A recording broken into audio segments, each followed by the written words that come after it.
ప్రభునందు ప్రియమైన వాళ్ళారా, ప్రభు అయిన యేసుక్రీస్తు నామమున కృపా సమాధానములు కలుగునుగాక. ఆమేన్. ప్రత్యేకమైనటువంటి క్రీస్తు జన్మదినోత్సవంలోనికి ప్రవేశించిన వారలారా, ఆయన జన్మములో ఉన్నటువంటి ప్రత్యేకమైన దీవెనలు, వరములు, మహిమకరమైన ఈవులను ప్రభు మనకును మన కుటుంబములకు నిండుగా అనుగ్రహించునుగాక. ఆమేన్. సరే, మంచిది. చిన్న వాక్యమును చదువుకుందాము. మత్తయి సువార్త మొదటి అధ్యాయము, మత్తయి సువార్త మొదటి అధ్యాయము 18వ వచనం నుండి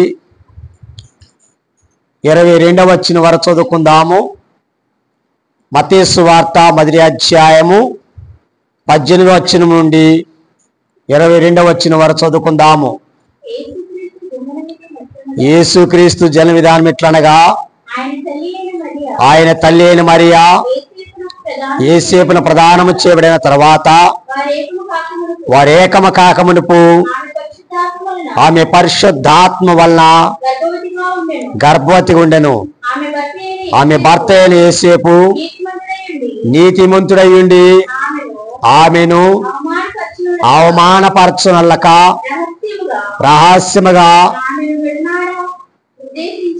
రహస్యముగా ఆమెను విడనాడ ఉద్దేశించెను. అతడు ఈ సంగతుల గురించి ఆలోచించుచుండగా, ఇదిగో ప్రభుదూత స్వప్నమందు అతని ప్రత్యక్షమై, దావీదు కుమారుడైన యేసేపు, నీ భార్య అయిన మరియను చేర్చుకొనుటకు భయపడకము. ఆమె గర్భము ధరించినది పరిశుద్ధాత్మల కలిగినది. ఆమె ఒక కుమారుని కనును, తన ప్రజలను వారి పాపముల నుండి ఆయన రక్షించును గనుక ఆయనకు యేసు అని పేరు పెట్టుదను. చాలు. ప్రభువునందు ప్రియమైన వాళ్ళారా, ఈ ప్రత్యేకమైనటువంటి పర్వదినమందున ఈ యొక్క జన్మములో ప్రధాన పాత్ర యోసేపు తండ్రి అయిన యోసేపు ఏ రీతిగా తన కర్తవ్యాన్ని నిర్వహించారో మనం చూస్తున్నాం. యేసు బాలుడు జన్మించినప్పుడు ఆ తొట్టులో ఉన్నటువంటి ఆ బాలుడి వైపు ఆయన నిదానించి చూస్తున్నారు. అందుకని దైవజ్ఞులు దేవదాసయ్య గారు కూడా మరి ఒక చక్కని కీర్తన తెలియచేసిన వారై ఉన్నారు. అది ఏమిటంటే, వింతగా చూడండి చేసవను, వింతగా చూడండి చేసవను, వింతగా చూడండి, అంత దేవుడు నరుడై వచ్చిన వింత శిశువను చూచు మదిలి సంతసముందు నిశ్శబ్దముగా చంతన కూర్చుండిన యోసేపు పంక్తిలోకి రండి, యోసేపు పంక్తిలోకి రండి, యోసేపు పంక్తిలోకి రండి.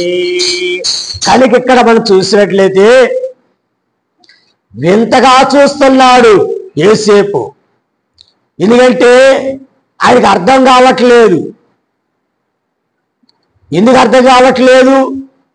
ఆయన కన్న కుమారుడే కదా.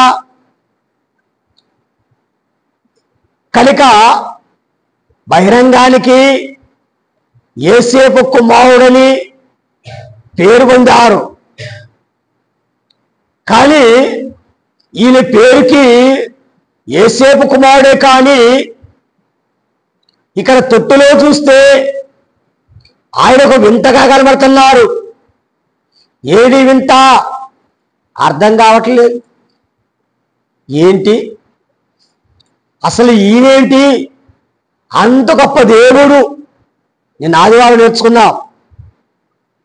ఆయన మహాదేవుడు, ఆయన మహాదేవుడైన ఆకాశములు మహాకాశములు పట్టజాలనటువంటి దేవుడైన, అలాగే బలవంతుడైన దేవుడైన, ఆయన గురించి రాయబడిన వ్రాతలన్నీ కూడా యోసేపు చదువుకున్నాడు, యోసేపు తెలుసుకున్నాడు.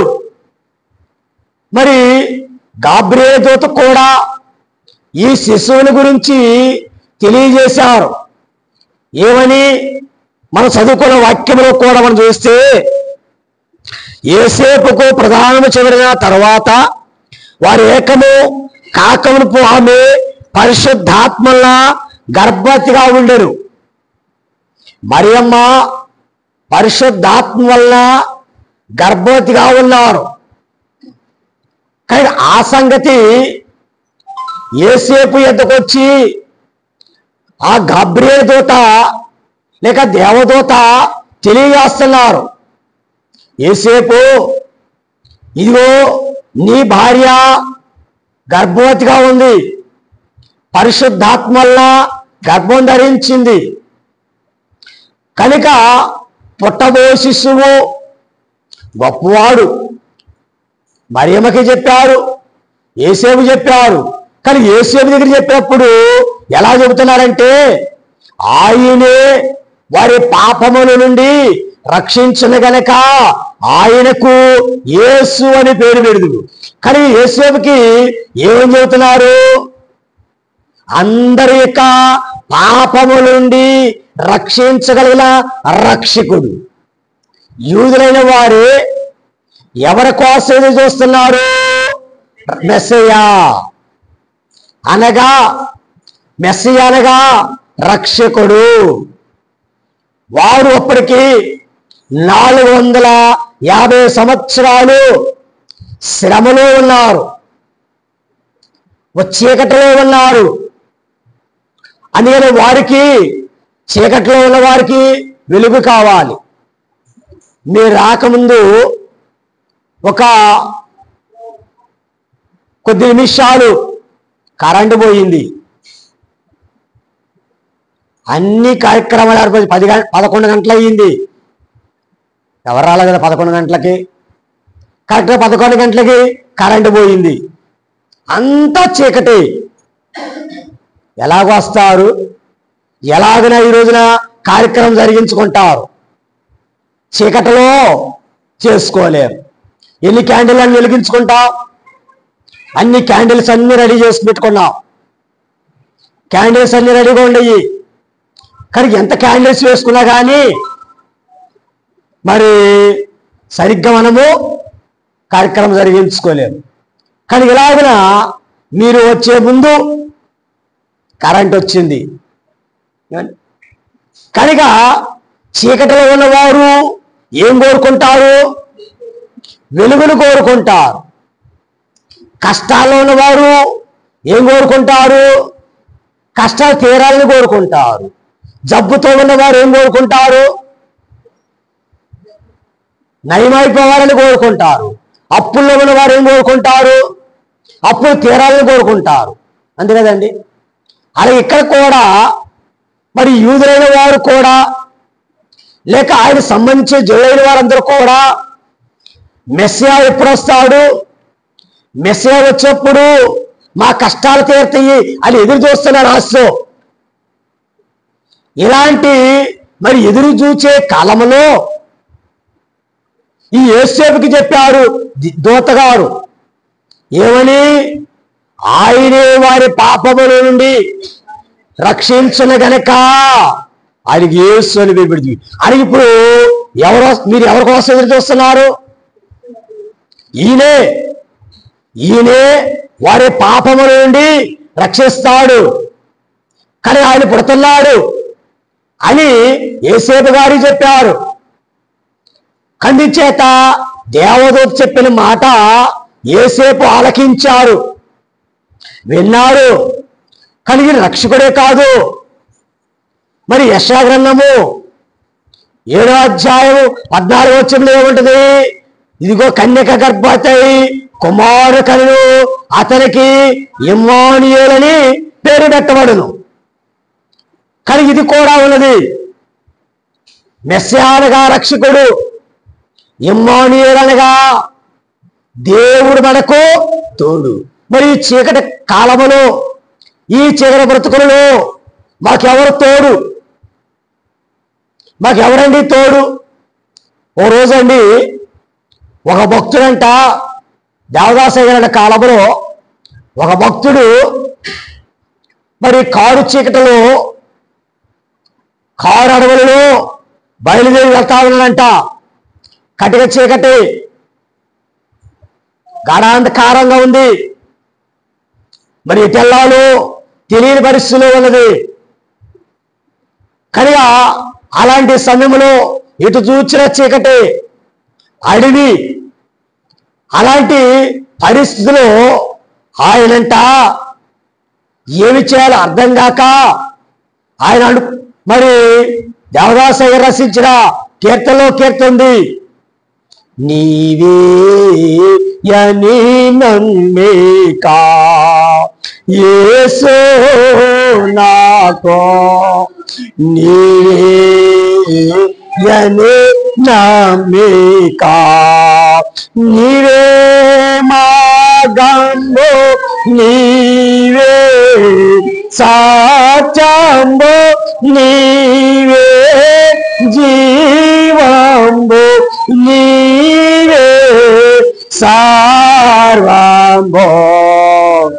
నీవే యని నమ్మిక యేసు నాకో.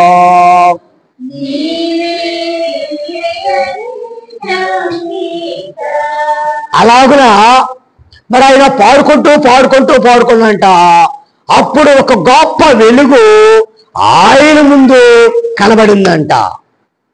ఒక గొప్ప వెలుగు ఆయన ముందు ఉండేసరికి, అమ్మయ్యా ఇదిగో ఒక వెలుగు వచ్చింది, మరి ఇప్పుడు నేను ఆ వెలుగులో కూడా నేను వెళ్ళిపోవచ్చు అని ఆ వెలుగును చూసుకుంటూ అడవి దాటి ఆవత్కి చేరాడంట. చూడండి, చీకటిలో ఉన్నవారు ఏం కోరుకుంటారు? వెలుగును కోరుకుంటారు. అలా ఈ రోజున మరి యూదులైన వారందరూ కూడా ఏం కోరుకుంటున్నారు? మెస్సియా అనే రక్షకుడు కొరకు ఎదురు చూస్తున్నారు. అలాగే మాకు ఎవరైనా ఒకరు తోడుగా ఉంటే బాగుంటది అని కోరుకున్నారు. అవి ఎవరు తోడుగా ఉంటారు? ఇమ్మానుయేలు. ఇమ్మానుయేలు అనే దేవుడు మనకి. అటువంటి వ్యక్తి ఈ రోజున మరి జన్మిస్తున్నాడయ్యా. మీ కడుపు ద్వారానే, ఈ మరియమ్మ ద్వారానే మరి పుట్టబోతున్నాడు రక్షకుడు, మరి తోడైండే మరి ఇమ్మానుయేలు. మరి ఇలాంటి గొప్ప వ్యక్తి పుట్టబోతానన్నారు. పుట్టక ముందు చెప్పారు, ఇప్పుడు ఆయన పుట్టాడు. ఇప్పుడు మనందరం కూడా పుట్టాడని అని చేసుకున్నాం కదా. కనుక ఆయన పుట్టాడు. ఆ పుట్టిన తర్వాత ఇప్పుడు తొట్టులో ఉన్నాడు. పుట్టక ముందు దేవదూత ఏం చెప్పింది. మరి ఈయన చూస్తే ఎక్కడ ఉన్నాడు?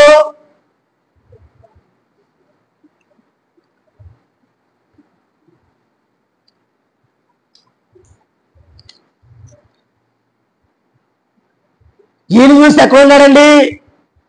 తొట్టులో ఉన్నాడు. రాత్రి తొట్టులో ఉన్నాడు. అందుకనే యేసేపు గారికి ఏమర్థం కావట్లేదు. దేవదూత చేస్తారన్నా ఈయనే రక్షకుడు అన్నారు, ఈయన ఇమ్మానుయేలు అన్నాడు. మరి ఈయన చూస్తే ఇక చిన్న బాలుడుగా తొట్టులో ఉన్నాడు. ఏంటండి ఇది? ఏమి కూడా అర్థం కావట్లా అండి, ఏమి కూడా.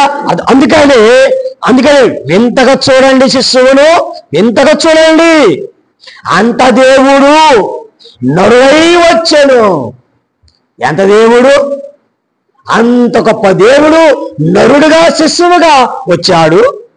వింత శిశువును చూచుచు మదిని అనగా ఆ బాలుని చూచి మనస్సులో ఆనందిస్తూ నిశ్శబ్దంగా కూర్చొని, దేవా నీ చిత్తమయ్యా, నేను ఏమీ గ్రహించలేనని మౌనంగా కూర్చొని ఆయన ఆరాధిస్తున్నారంట. ఈరోజు మనము కూడా యేసు వారి దగ్గర కూర్చొని అలాగే సంతోషంతో మనస్సుతో ఆయనను ఆరాధించేవారు ఉండాలి. అలాంటి మరి క్రిస్మస్ జరిగించిన యోసేపు గారి గురించి కొన్ని సంగతులు ఈ రోజున నేర్చుకుందాం. యోసేపు గురించి కొన్ని సంగతులను నేర్చుకుందాం. కానీ ఈ యోసేపు గురించి నేర్చుకుందామంటే ఈ యోసేపులో ఉన్న కొన్ని లక్షణాలు మనం చూద్దాం. కానీ యోసేపు గురించి మనందరూ బాగా తెలుసు. ఏమని తెలుసు? యేసు ప్రభువారి యొక్క తండ్రి అని తెలుసు, అంతవరకే. ఆయన గురించి మనకు బాగా తెలుసు. అయినా కానీ కొన్ని సంగతులను మరి ఇక రాత్రి వేళ ధ్యానం చేసుకుందాం. కానీ యోసేపు చేసిన క్రిస్మస్ వింత క్రిస్మస్. అయితే యోసేపులో ఎందుకు వింత క్రిస్మస్ అంటే, యోసేపు మరి తన యొక్క వృత్తి ప్రారంభంగా చూస్తే అతడు మరి వడ్రంగి పని చేసేవాడు. యోసేపు వడ్రంగి పని చేసేవాడు. అందుకని యోసేపు పనివాడు అనగా కష్టపడి పని చేసేవాడు. యేసేపు వడ్రంగి పని చేస్తారన్నమాట. యేసు ప్రభువు కూడా 30 సంవత్సరాలు వచ్చేదాకా తన తండ్రి పనితోనే, తన తండ్రితో పాటు ఆయన కూడా వడ్రంగి పని చేశాడు యేసయ్య కూడా. కానీ ఇక్కడ మనం చూస్తే మరి ఇంతగా యేసు ప్రభువుని ఈ క్రిస్మస్ జరిగించడానికి కారణం ఏంటి? ఇతను వడ్లవాడే లేక వడ్రంగి పని చేసేవాడే, ఇతను పనివాడే. ఎలాంటి పనివాడు అని చూస్తే, ఒకరోజు ప్రత్యక్షుడారా పని చేయటానికి ఒకరు పిలుచుకొచ్చారు. మరి మోషే గారు చూపించారు బెసాలేలు అని. ఎవరైన పేరు? బెసాలేలు. ఈయన ప్రత్యక్ష గుడారాన్ని కట్టడానికి, దాన్ని సిద్ధం చేయడానికి ఆయన పిలిచారు. ఆయన ఎలాంటి వాడంటే, అతడు మరి ఆత్మపూర్ణుడు, ఆత్మ వివేకము కలిగిన వాడు, జ్ఞాన హృదయము కలిగిన వాడు. అది మరి దేవుని పని చేసేవారు ఎలాంటి వారు ఉండాలి? ఆత్మను కలిగిన వారై ఉండాలి. ఇక్కడ ఈ పనివాడు కూడా లేక యోసేపు కూడా ఎలాంటి వాడంటే ఆత్మపూర్ణుడైనటువంటి వాడు. పాత మందిర కాలంలో 7 గ్రంథంలో రాయబడిన మాట ఏంటంటే, అక్కడ అంత్య దినముల యందును నా ఆత్మను కుమ్మరించెదను. ఎవరి మీద కుమ్మరిస్తారు అంటే, పనివాడి మీద కుమ్మరిస్తానన్నారు, పసిపిల్లల మీద కుమ్మరిస్తానన్నారు. కానీ ఇక్కడ చూస్తే యోసేపు మీద దేవుని ఆత్మ కుమ్మరించబడింది. ఈ పనివాడి మీద దేవుని ఆత్మ కుమ్మరించబడింది. అందుకని ఇప్పుడు యోసేపు ఎవరంటే ఆత్మపూర్ణుడైన యోసేపు. మరి అటువంటి ఆత్మపూర్ణుడై ఉన్నాడు కాబట్టి ఈ కార్యములను, ఈ పండుగను వింతగా చేయగలిగాడు. మనం కూడా ఈరోజు దేవుని ఆత్మను మనం కలిగి ఉన్నట్లయితే మనము కూడా క్రిస్మస్ పండుగను వింతగా మనం చేయగలము. అందుకని యోసేపు గురించి ఇంకా రాయబడే మాటలు మనం చూస్తే, యోసేపు ఆత్మ సంబంధమైన వాడు, ఆత్మ సంబంధమైన పనివాడు. ఇక్కడ చెప్తే ఒకటి, యోసేపు ఆత్మపూర్ణుడై ఉన్నాడు. అలాగే మరియమ్మ కూడా ఆత్మపూర్ణురాలైనారు, పరిశుద్ధాత్మ పొందినాడు. మరి మరియమ్మ గర్భములోని శిశువు మరియమ్మ గర్భంలోని శిశువు అయిన యేసు ప్రభువారండి. ఆయన కూడా మరి యేసేపుకి ఏం చెప్పారు? పుట్టబో శిశువు పరిశుద్ధాత్మ వల్ల గర్భం ధరించింది మరియమ్మ. ఎవరి వల్ల? పరిశుద్ధాత్మ వల్ల. యేసేపు వల్ల కాదు, నరుల వల్ల కాదు, పరిశుద్ధాత్మ వల్ల. అని ఇప్పుడు గర్భములో ఉన్న శిశువు కూడా ఏం కలిగి ఉన్నారు? పరిశుద్ధాత్మను కలిగి ఉన్నాడు. మరి యేసేపు పరిశుద్ధాత్మ కలిగి ఉన్నాడు, మరియమ్మ పరిశుద్ధాత్మ కలిగి ఉన్నారు. మరియమ్మ గర్భములో శిశువు కూడా. మరి క్రిస్మస్ పండుగ చేస్తే మనకు ఏం కలిగి ఉండాలి? మరి లేకుండా చేస్తే అది వింత క్రిస్మస్ కాదు, అసలైన క్రిస్మస్ కాదు. అందుకని క్రిస్మస్ దినముందున మనము కూడా ఆత్మపూర్ణులైన పనివారిగా ఉన్నప్పుడే అసలైన క్రిస్మస్ పండుగ చేయగలం. దేవుని ఆరాధించేవారు కూడా ఎలాగ ఆరాధించాలి? ఆత్మతోనూ సత్యముతోనూ ఆరాధించాలి. కానీ ఇక్కడ యేసు ప్రభువుని మరి క్రిస్మస్ పండుగ చేసే మనం కూడా ఎలా పండుగ చేసుకోవాలి? ఆత్మను పొందుకొని. అందుకని మనకి క్రిస్మస్ కాలంలో దైవజన దేవదాసు గారు మనకి ఏర్పాటు చేసిన వారి పద్ధతి చూస్తే డిసెంబరు 1వ తేదీ మొదలుకొని డిసెంబరు 31వ తేదీ వరకు ఆనంద మాసం అన్నాం. ఈ 30 దినాలు కూడా దేవుని సన్నిధిలో ఉండి మరి దేవుని యొక్క జన్మ సంబంధమైన అన్ని కూడా సంపాదించుకొని ఆత్మపూర్లుగా మారి క్రిస్మస్ పండుగ చేసుకుంటాం. అవునా? కానీ ఈ రోజున మరి మనము కూడా అటు ఆత్మ సిద్ధపాటు మనం కలిగి పండుగ చేయగలిగినప్పుడే అసలైన క్రిస్మస్ పండుగ చేయగలం. సరే, రెండవ యొక్క యేసేపులో ఉన్న రెండవ లక్షణం మనం చూసినట్లయితే రెండవది అవమానపరచని యేసేపు. అవమానపరచని యేసేపు. ఇక్కడ మనం చదువుకున్నాం, ఆమెను అవమానపరచునొల్లక రహస్యముగా ఆమెను విడనాడ ఉద్దేశించెను. ఏమండి? యేసేపుకు మరియమ్మ గర్భవతి సంగతి తెలిసింది. ఇప్పుడు ఒకవేళ ఆమెను అవమానపరచనొల్లక, ఒకవేళ యేసేపు మరియమ్మను అవమానపరిచారనుకండి, ఏమవుతుంది? ఇక్కడ ఒక మాట చెప్పాలా, ఓ మాట చెప్పి ముందుకెళ్తా. వింటున్నారా? నిద్ర వస్తుందా? నిద్ర రాదు కదా? రాదులేండి, కొద్ది నిమిషాలే. ఇక్కడ యేసేపు దగ్గర 2 రాళ్ళు ఉన్నాయంట. ఎన్ని రాళ్ళు? 2 రాళ్ళు ఉన్నాయంట. ఏంటి 2 రాళ్ళు అంటే, ఒకటి ధర్మశాస్త్రం అనే రాయి. ఏ రాయి?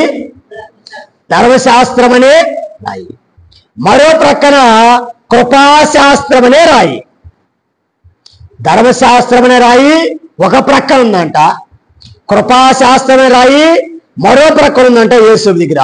మరి ఈ 2 రాళ్ళ మధ్య యేసేపు ఉన్నాడంట. ఈ 2 రాళ్ళ మధ్య యేసేపు ఉన్నాడు. మరి ఏం చేయాలి? ధర్మశాస్త్రం చెప్పినట్టు చెయ్యాలా?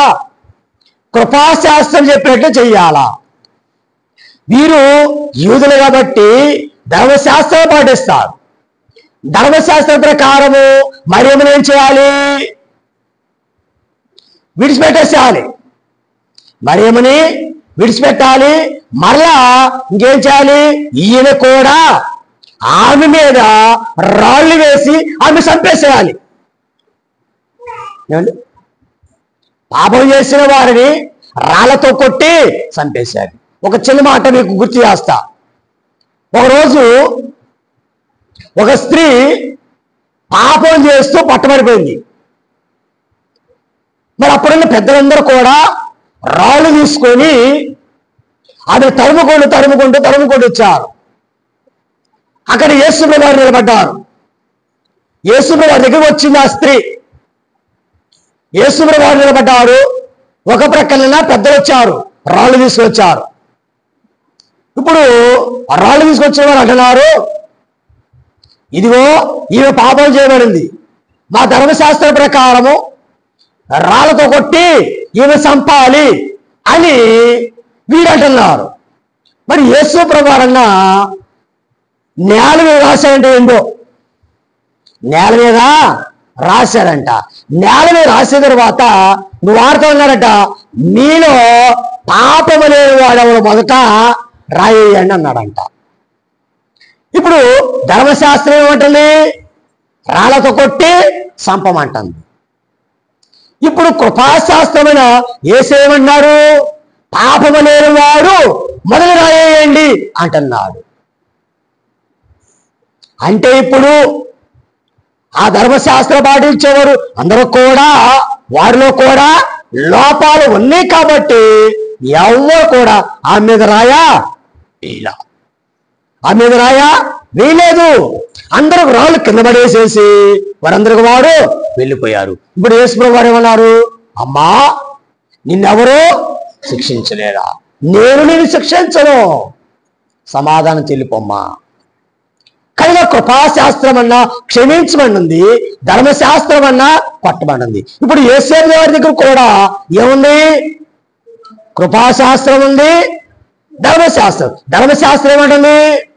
ఈమె వివాహం కాకుండా గర్భవతి అయిపోయింది, వివాహం కాకుండా గర్భవతి అయ్యింది కాబట్టి ఈమె ఏం చేయాలి? రాళ్ళతో కొట్టి చంపేసేయాలి. మరి కృపాశాస్త్రం ఏమంది? మరి దేవుడు దూత ద్వారా మరి యేసేపుకి ఏం చెప్పాడు? ఇదిగో పరిశుద్ధాత్మ వల్ల ఆమె గర్భం ధరించి, మనుషుల వల్ల కాదు, పాపం వల్ల కాదు. ఆమె పాపం లేదు, ఆమె కన్యకే. ఎవరామె? కన్యకే, పాపం లేదు ఆమెలో. పరిశుద్ధాత్మ వల్ల గర్భం ధరించిందామె. ఇదిగో నీ భార్య మరియు చేర్చుకోవడానికి నీవు వెనకాడద్దు అని దేవదూత చెప్పింది. ధర్మశాస్త్రం కృపాశాస్త్రం చెప్పింది. ఏం చేయాలా? ఇప్పుడు దేవుడి మాట వినాలా? ఇప్పుడు శాస్త్రం నమ్మాలా? ఇప్పుడు దేవుడి మాట నమ్మాలా? శాస్త్రం నమ్మాలా? మీరేం చేస్తారు? దేవుడి మాట వింటారా? మీ పెద్దల మాటలు వింటారా? మీ పెద్దలు ఏం చేస్తారు? రాత్రిపూటే ప్రార్థన, ఉదయం ప్రార్థనకి వెళ్ళొద్దు అంటారు. ఏమండి? వెళ్ళొద్దు అంటారు. ఇక్కడ దేవుని వాక్యము మరి దేవుని సేవకు ఏం చేస్తారు? మరి క్రిస్మస్ పండుగ రోజున దేవుని ఆరాధించండి అని అంటే మనం ఏం పాటిస్తాం? ధర్మశాస్త్రం. మనం ఏం పాటిస్తాం? ధర్మశాస్త్రం పాటిస్తాం. కానీ మరి దేవుని మాట లెక్క చేయం. నువ్వెన్నో చెప్పుకోండి భాషలో, నువ్వెన్నో చెప్పండి, మీరు రాత్రిగా వస్తాం కానీ పొగలు రావు. ఇది మా సిద్ధాంతం. ఇది ఇప్పుడే కాదు, ముందు నుంచి ఉండదు. కనుక ధర్మశాస్త్రము కలిగిన వారు. కానీ ఇక్కడ యేసేపు ఏం చేయాలి? దేవుడు ఏం చెప్పారు ఆయనకి? ఆయన రక్షకుడు, ఆయన ఇమ్మానుయేలు, పరిశుద్ధాత్మల గర్భం ధరించారని ఆయన చెప్పాడు. అందుకని దేవుని మాట యేసేపు నమ్మాడు. ఎవరి మాట నమ్మాడండి? దేవుని మాట యేసేపు నమ్మాడు. కానీ ధర్మశాస్త్రం బట్టి మరియమును విడనాడలా, మరియమును విడిచిపెట్టలా. అందుకని అవమానపరచనల్లక, అందుకని అవమానపరచలు. ఎందుకంటే యేసేపు నీతిమంతుడు. యేసేపు ఎవరండి? నీతిమంతుడు. అందుకని నీతిమంతుడు కాబట్టి దేవుని మాటకు లోబడి ఆమెను అవమానపరచబడలేదు. మనమైతే ఏం చేస్తాం? దేవుని మాట తర్వాత నాకెందుకు, వాడు మంచోడు కాదు, ఈడు మంచోడు కాదు, అది మంచిది కాదు, ఇది ఏదేదో మనం చెప్పేసి ఎగతాళి చేస్తాం, అవమానపరుస్తాం ఇతరులైన వాడు. కనుక ఈ క్రిస్మస్ పండుగ రోజున ప్రభువునందు పిల్లరా, యేసేపు అవమానపరచని యేసేపు. మూడోది మనం చూస్తే ఇంకొక మరి విషయాలు చూసుకుని, ఒకటి పనివాడైన యేసేపు, అనగా ఆత్మ సంబంధమైన పనివాడు. వాక్యం చెప్పే కదా. సరే, రెండవది అవమానపరచని యోసేపు. నీతిమంతులు అవమానపరచరు. సరే. మూడవది ప్రత్యక్షత కలిగిన యోసేపు, అనగా దర్శనములు చూడగలిగిన వాడు. మత్తయి సువార్త 1వ అధ్యాయము 24వ వచనము. మత్తయి సువార్త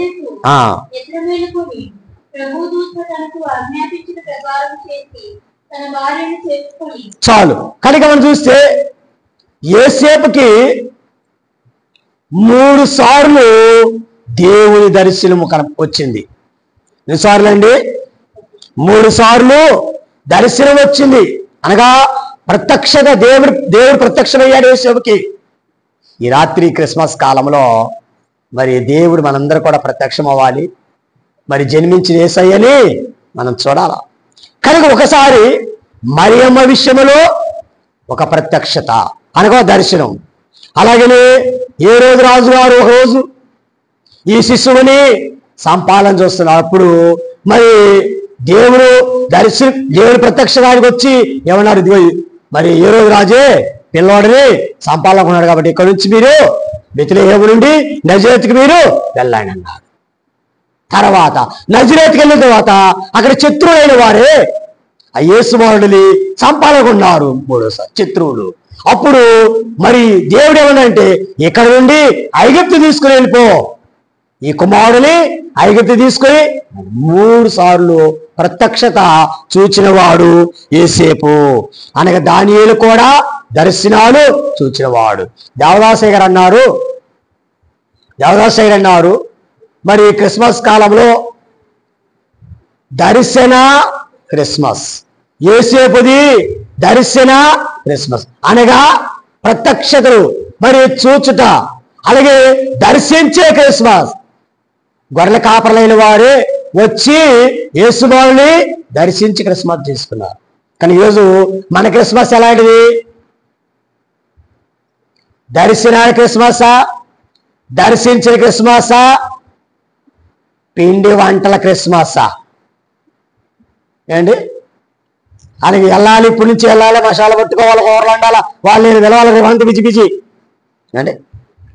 కనుక నేను ప్రభువును చూచాను, ఈరోజు ప్రభువును చూచి నేను పండగ చేసుకుంటున్నాను అనేటువంటి సంతోషము మనకు రావాలి. సరే, మూడో అయిపోయిందా? ప్రత్యక్షత కలిగిన యేసేపు. 4వది ప్రయాణము చేసిన యేసేపు. ముగించేస్తాను, టైం అయిపోయింది. ప్రయాణము చేసిన యేసేపు అనగా దేవుని యొక్క ఏర్పాటు ప్రకారం దేవునికి లోబడి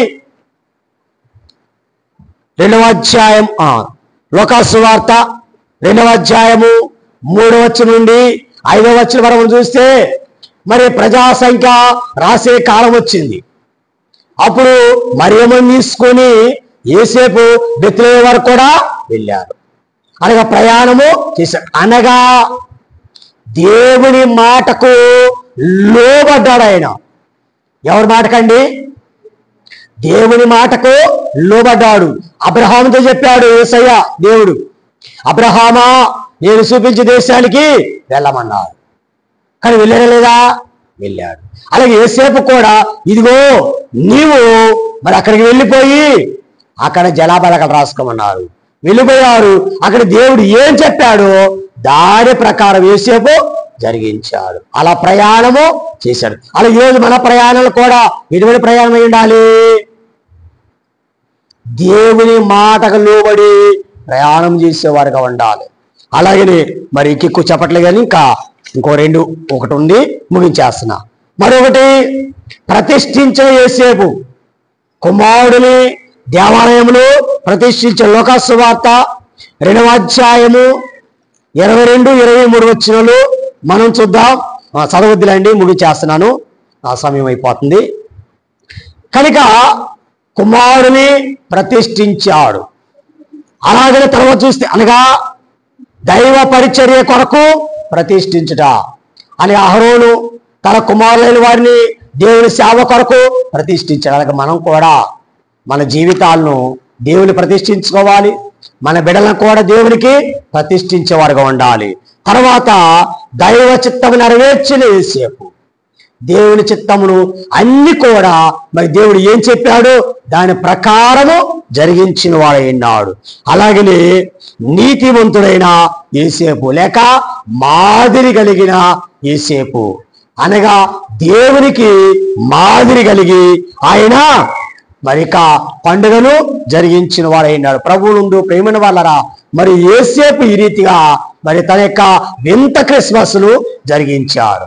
అలాగే ఈ రాత్రి వేళ మరి నీవు నేను కూడా యోసేపు వలె మనము కూడా ఏ రీతిగా యోసేపు పరిశుద్ధాత్మ పూర్ణై పని జరిగించారు, మనము కూడా దేవుని ఆత్మ కలిగి మరి క్రిస్మస్ వింత క్రిస్మస్ జరిగించుకోవడం వారు. అలాగే ఇంకా రెండవది ఏం చెప్పాను, ఒకటి ఆత్మపూరుడు, ఆత్మ పనివాడు. రెండవది ఏం చెప్పాను, అవమానపరచనలని. కనుక మరి నీతిమంతులు ఎవరు కూడా అవమానపరచరు, మనం కూడా నీతిమంతుల వరుసలో ఉండాలి. మూడవది ప్రత్యక్షత గల, కనుక మనం కూడా దేవుని దర్శనాల్ని చూచి మరి క్రిస్మస్ పండుగ చేసుకోవాలి. తర్వాత ప్రయాణం చేసిన అనగా దేవునికి మాటకు లోబడి ప్రయాణం చేసేవారు. జ్ఞానులైన వారు కూడా మరి నక్షత్రం బట్టి వచ్చి దేవుణ్ణి ఆరాధించారు. అలాగే ప్రతి ఆదివారము మనము కూడా ఎలా రావాలి, దేవుని చిత్త ప్రకారం వచ్చి దేవుని ఆరాధించాలి. తర్వాత ప్రతిష్ఠించిన, అలాగే ప్రతిదినం మనం దేవుని ప్రతిష్ఠించుకోవాలి, మన బిడ్డలు దేవుని ప్రతిష్ఠించాలి, దేవుని సేవ కొరకు, దేవుని పని కొరకు. అలాగే ప్రతి ఆదివారం కూడా ప్రతి దినము కూడా మనము ప్రతిష్ఠించుకోవాలి. తర్వాత దైవ చిత్తం నెరవేర్చిన యేసేపు అలా మనం కూడా దేవా నీ చిత్తం నేను నెరవేరుస్తాను, నువ్వేం చెబుతావు అని చెప్పయ్యా నేను చేస్తా. కనుక యేసేపు అలాగా చేశాడు. తర్వాత నీతిమంతుడు లేక మాదిరి కలిగిన అందరికీ మాదిరి కలిగి ఉన్నాడు. అందుకని వింతైన క్రిస్మస్ యేసేపు గారు చేయగలిగారు. కనుక మనము కూడా అటువంటి క్రిస్మస్ కార్యక్రమం చేయగలిగే బాధ్యత ప్రభు మనందరికి అనుగ్రహించిన గాక. ఆమేన్. మహాపరిశుద్ధుని దేవానికి స్తోత్రములు. ఆయన ఇచ్చిన కొద్ది మాటలు దీవించండి. యేసేపు చేసిన వింత క్రిస్మస్ వింతగా చూస్తూ చేస్తున్నాడు నాయన. అందుకే సంత సమతోలి శబ్దముగా చెంతన కూర్చుండన యేసేపు వలె ప్రభా మేము కూడా నాయన నీ చెంతన కూర్చుండి నీ క్రిస్మస్ పండుగ ఆచరించగల భాగ్యము, క్రీస్తుని ఆరాధించగల భాగ్యమును మనకు అనుగ్రహించి మహిమన పొందమని బెత్లెహేము బాలుడిగా మా మధ్య దిగి వచ్చిన యేసుమన ప్రార్థన ఆలకించి విడుకుంటున్నాము తండ్రి. ఆమేన్. అందరికీ మరణాత.